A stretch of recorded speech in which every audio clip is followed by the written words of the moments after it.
This is a short slideshow tutorial on how to do a trigger job on your Umarex Octane Air rifle.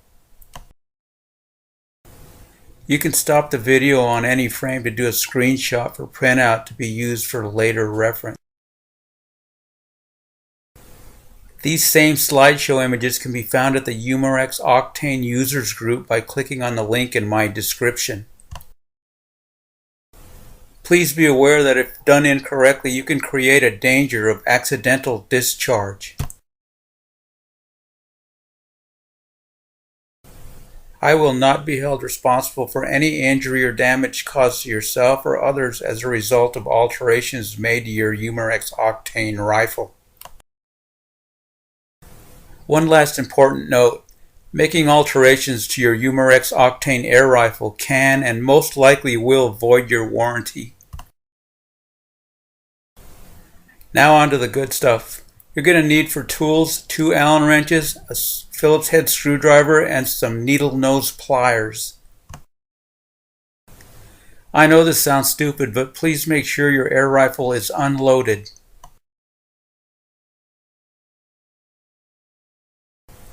And for safety's sake, please make sure that your chamber is clear.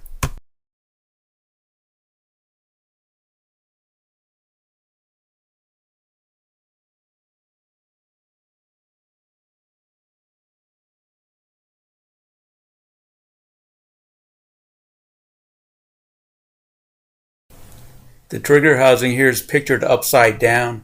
The pins holding the trigger group in place tend to slide out easily by themselves if you tilt the action one way or the other. To keep them in place, it's a good idea to put some masking tape on one side of the housing. That way the pins stick to them and don't slide out.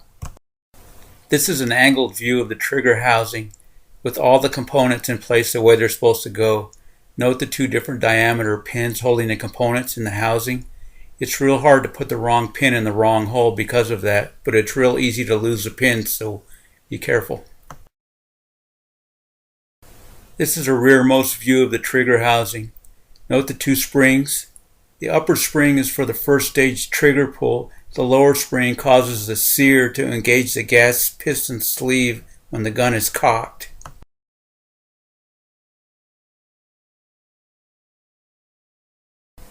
These 2 components make up the safety lever. The divots on the inside of the U-shaped component slide into the holes in the center of the arm. To smooth out the function of the safety, simply open up the U component and lightly sand the divots down. Don't overdo it though.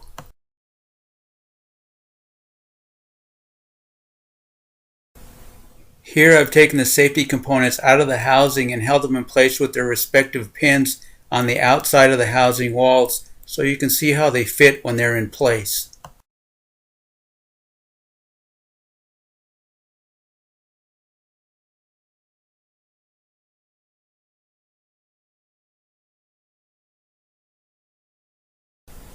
Here, the trigger, the first stage trigger spring, and the lower arm have been taken out of the housing and placed on the outside of the housing with their respective pins to show you how they fit when they're in place inside of the trigger housing.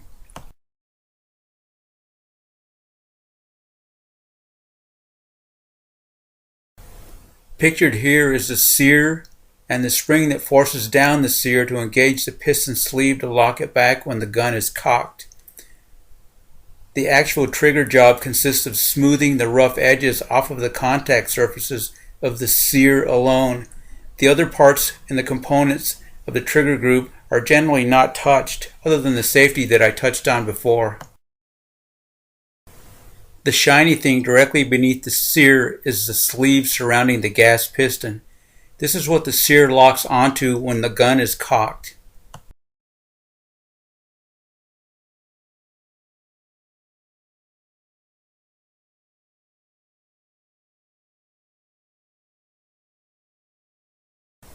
The next few images are of the sear itself.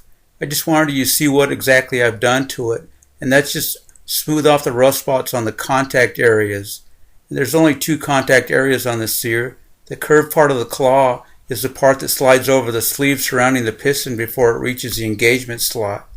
The shorter vertical section of the claw on the sear is the part that actually transfers the gritty feel of the trigger pull. You can shorten that short vertical length by a few thousandths to also decrease the trigger pull weight, but you got to be careful here because it's easy to overdo it. The trigger job I've done to my Umarex Octane rifle basically involved this one component. Unfortunately, in order to remove this one component for deburring, you have to first remove 4 other components from the trigger housing. The shiny areas on the top surface of the claw on this sear are the contact surfaces that need to be deburred. Note how extremely rough the remaining surface is. This roughness is what causes the gritty trigger pull you feel when you first fire your Umarex rifle.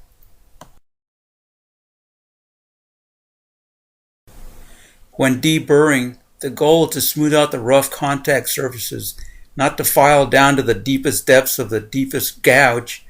Don't overdo it, or you run the risk of altering the dimensions of your sear and ultimately ruining the function of your air rifle. Note the dimensions that I ended up with on the claw from front to back. The dimensions displayed on the calipers here is the dimensions that the small black arrows indicate. I actually ground it down by 5/1000ths of an inch in order to get the trigger pull to break a little smoother with a little less effort than it originally took to get the trigger to break cleanly. Once you get the sear deburred, you can start putting it all back together again. You'll need a set of needle nose pliers to help you reinstall the main spring. On that main spring, the long arm of the springs faces down here. The short arm goes underneath the silver colored component that was left in the housing. Once you're this far along in the reassembly, you're in the home stretch. All that's left is the trigger and the small trigger spring. When your Octane is all back together again, you may find that the trigger pull still isn't quite as smooth as you had hoped, but now you know how and what to do to take it apart and smooth it out a little more. But be real careful because it's real easy to overdo things here. I know this short video didn't contain a whole lot of detailed descriptions. If you have any questions, please feel free to visit the Umarex Users Yahoo group site by clicking the link provided in my description. I or one of the other members will be happy to help you find the answer you're looking for. Thanks a lot for watching and happy shooting. Before you move on, I just wanted to let you know that in the near future I'll also be posting a Umarex Octane power output modifications video. You can check back here or you can get updates on the progress of these power mods at the Umarex Octane user site. Thanks a lot for watching.